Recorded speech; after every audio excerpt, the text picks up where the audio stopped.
My apologies for that. The game once again crashed because it couldn't load the song properly. But anyway, this is sponsor one. He likes Big Air, which is, as the name suggests, if you do a trick like that, he's not going to like it. But if you do a trick like this, he's going to love that.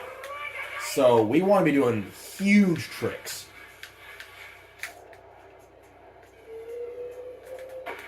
Like 30,000 points. We're getting to the really big stuff now. I mean, obviously he likes, like, the entry point for this one is not that huge.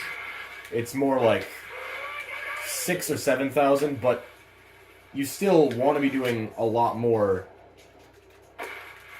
You want to be doing a little bit more than just a basic spin or a basic flip without any grab anymore. Like, you need to be doing the really big stuff now. Like that.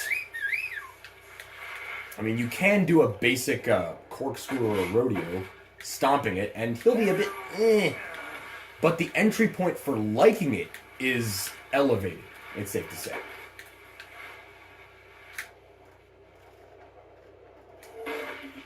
Alright, a bit of a sketchy landing, but he still liked it. This is a pretty easy challenge, but as long as you know that he likes huge tricks. Okay, I ran straight into that pole, which didn't work out. We still got a pretty big jump that we can do that on. Nice. We got it.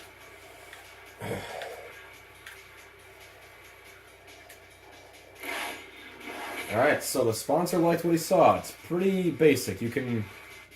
It's basic for people with a better understanding, but, like, you need to start getting a bit more intuitive with how you do your air tricks now.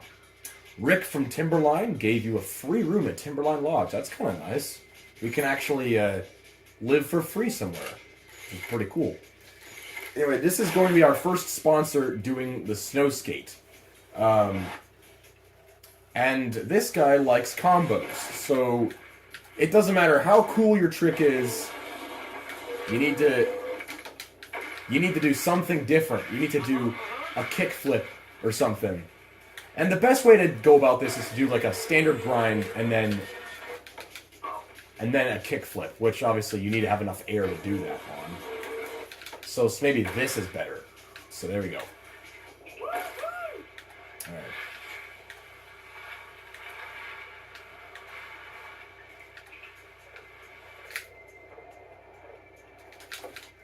Okay, that didn't work, but that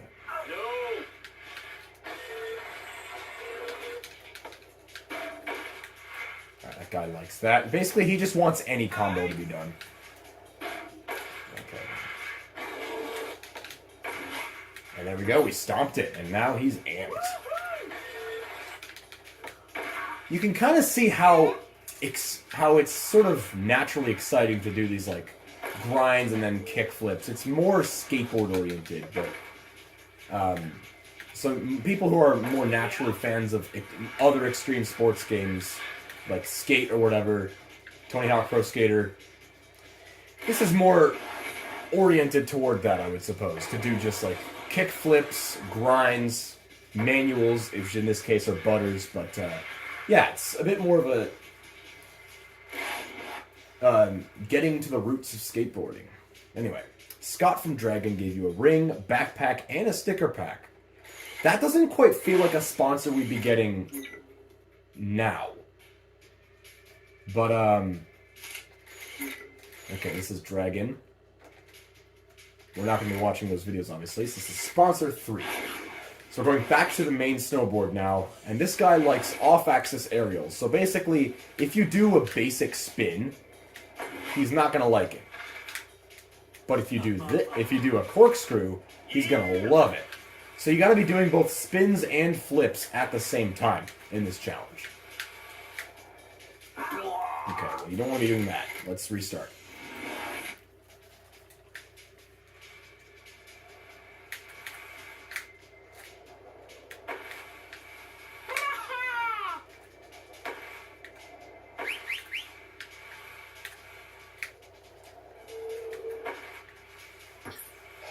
Already amped before we even reach the half pipes. Ah! Okay, well, I didn't get on a switch in time, but...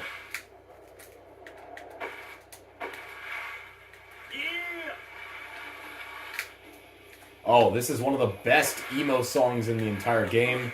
Make or Break by Hudson River School. True classic. Okay. Bit of a sketchy landing there. Find out what this is all about.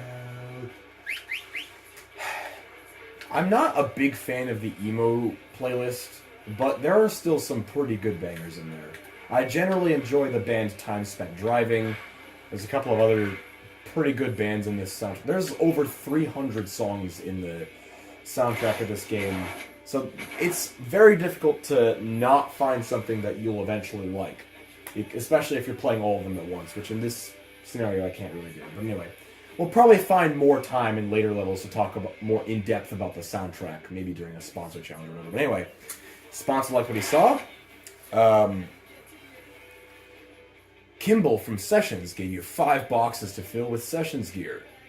Honestly, that feels a little bit like a bribe rather than just, a nicety.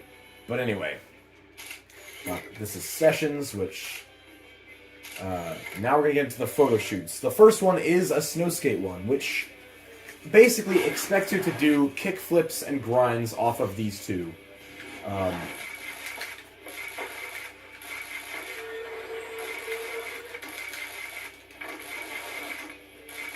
Very simple, very simple. As long as you have a good grasp on what you should be doing with snow skating. So there I did a kick flip straight into a manual, straight into a grind, straight into a kick flip, straight into another grind, and then landing flat and straight.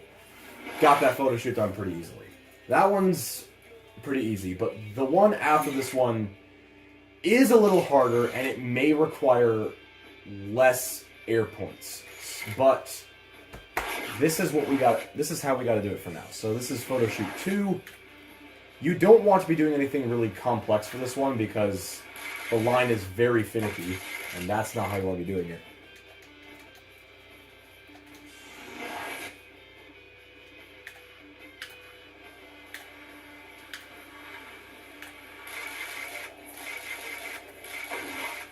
Stomped it.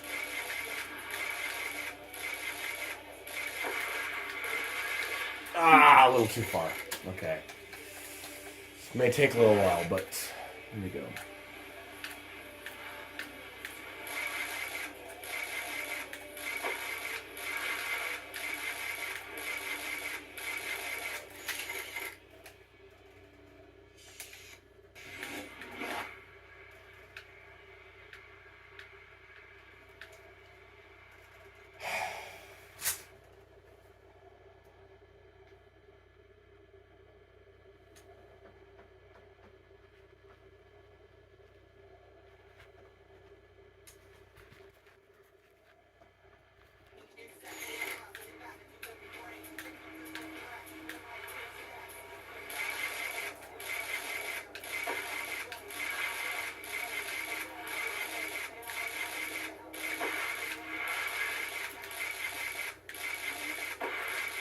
Okay, well, that's the issue with not bothering to do a trick off the second jump, is because you might not have enough of an angle to do a trick on the final jump. Which is why it also depends on stomping the landing. There we go. So, because you're going so fast, like, you can't waste time thinking about doing a you can't waste time thinking about you can't waste time thinking about a really complex and blow it out of the water type trick.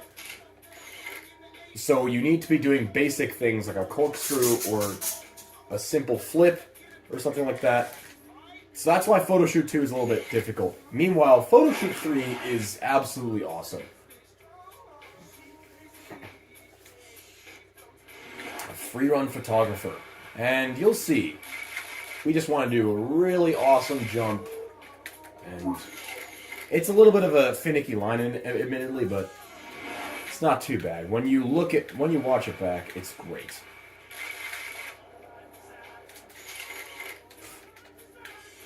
kind of got to trust the rings a little bit.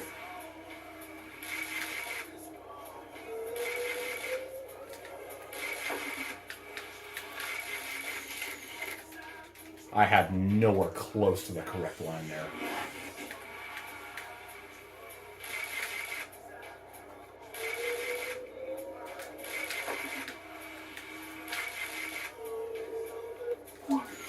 This is going to be a little... I mean, it also requires probably a little bit more big air for the second jump. But,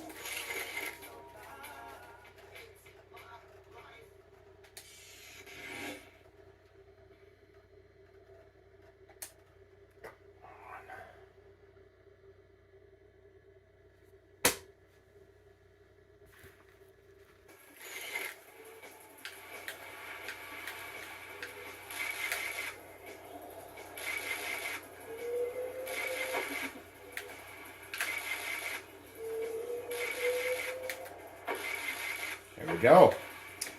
So as you can see, that's kind of how that photo shoot works. It's just 2 epic drops down 2 epic cliffs. And it's one of the better photo shoots in the game, but it is a little difficult to follow the line, I feel like. But we're going global. Free run, full page in Japan. So we're doing these American mountains to start, and now we're gonna go into the Pro 1 challenge, the last level that we can access in Mount Hood. He's basically just got to beat the pro you saw in the last episode, and the episode before that. We're going to be riding with Tora Bright, who is actually an Olympic medalist. Hey! Check this line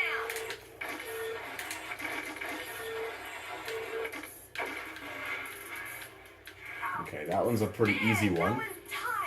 Oh, whoops. Didn't mean to do that, but well, okay, we can do this in switch.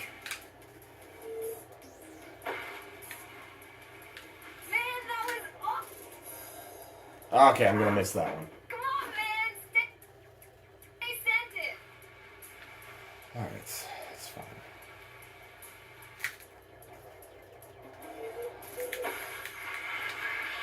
Man! And that was tight! Okay, well, I'm gonna have to miss that one, but the point of that one is to grind on that rail a bit. Alright, grinded, and another one, a really easy last trick to make this a little bit, make this relatively simple to beat. Van Dinkum, that was good!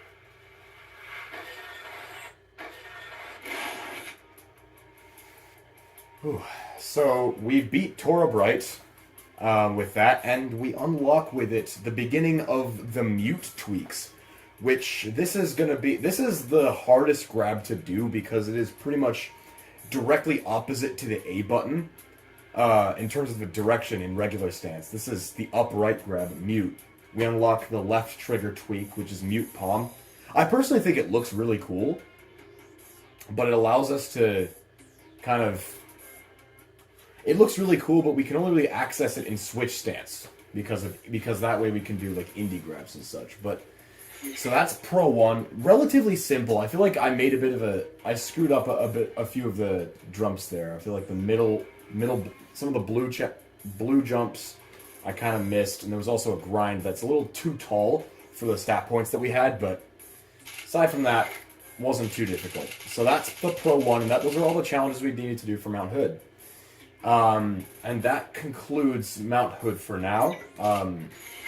And that concludes Mount Hood episode overall. Next episode, we'll be getting into Locks 1, where really the game starts to unlock itself in general. Locks 1, you will need to know style by this point. You need to be able to master it, be able to do tricks in it. You need to do pretty extensive tricks by this point. It looks kind of uncanny in terms of the skybox and stuff, but that stuff we'll get into in that episode. But Locks 1 is the last of the half levels. It's pretty big, but anyway, that's for a separate thing. We'll get to Locks 1 in the next episode, and that was Mount Hood. thank you guys for watching this episode. Hope you guys enjoyed it, and if you did, leave a like, leave a comment, maybe even subscribe if you feel so inclined, and see you guys next time.